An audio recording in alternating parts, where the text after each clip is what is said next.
Приветствую всех владельцев Chery Tiggo 7 Pro Max. Ну что могу сказать, ТО сделал.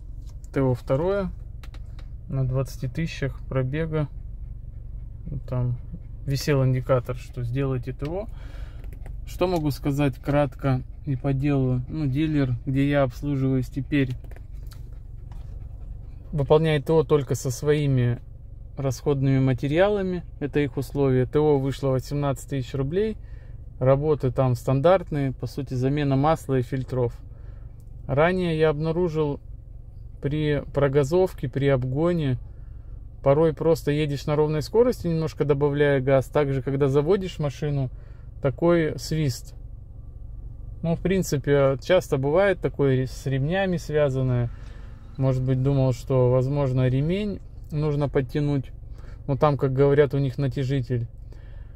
В общем, у кого-то есть подобное. В итоге сегодня дилер диагностировал и сказал, что нужна еще дополнительная диагностика, но, возможно, это связано с муфтой кондиционера или что-то магнитная муфта. Я могу ошибаться в терминах.